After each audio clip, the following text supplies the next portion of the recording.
So I'm Otmishi. I'm the Dean for Digital Information Technology. And as of August 1st of 2020, I am now the Acting Dean of Advanced Manufacturing. Hey everyone, I'm Samir Saber. I'm the new CE Director for IT as of July 1st of this year. So for me, it feels more of a transition. So I was a chair for 2 years under Computer Systems Networking, been working closely with the IT for a while, previously at faculty before that. Of course, been working closely with Sean on a lot of new initiatives on the CE side to help the DIT COE. For manufacturing, for the Center of Excellence for Advanced Manufacturing, we have machining, additive manufacturing, automation, and of course, industrial maintenance.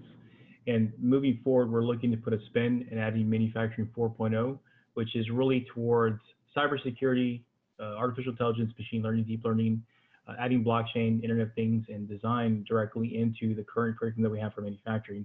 In terms of businesses, business as usual for the most part. And I would say we've been empowered by with HCC by the technologies that we've had, including Microsoft Teams and WebEx and so forth. So I would say it's business as usual. I think for the most part, the biggest challenge that we have is not being able to see each other face to face, and especially with our students. But I would say that with Cisco Jabber and with having all these technologies, we're able to continue doing business as usual.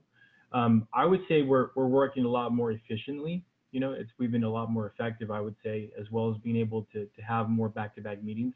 I mean, when you remove the gap of being able to, go from campus to campus, it's also actually helped.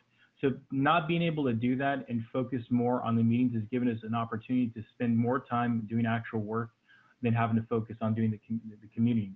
We've been able to get a lot more done, to be honest, to align a lot of what we were doing already and just push it more online. So the challenge for us is that on the IT side, there are so many, opportunities in different areas that are growing. So it's how do you make sense of all of that? How does it converge? And that's what Sean was saying with Industry 4.0 is you have all these industries converging.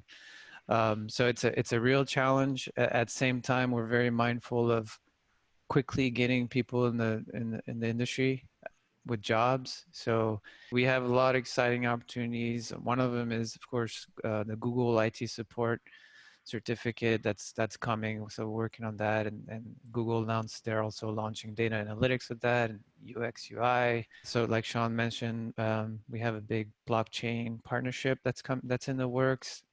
Some really interesting courses will come out of that.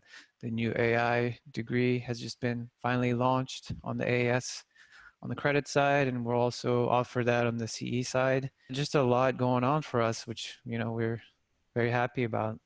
I do want to talk about one other piece, which is how does the continuing education correlate with the credit side? I've been working closely with Samir on developing a new pathway for students that go into continuing education. We want to make sure that those students have the ability to get prior learning assessment through continuing education and transfer directly into a level 1, a level 2, or an associate applied science on the degree side, because we know that these skill sets that they're learning on the non-credit side transfers directly into the credit side program. We want to make sure that those students are going to maximize their potential with what they're learning. So that's the one thing that we can tell you about the IT and of course with manufacturing, transitioning from the non-credit to the credit side. So for us, that's a huge piece for these students as well. So there's two websites. There's hccs.edu/digital, and there's also hccs.edu/manufacturing.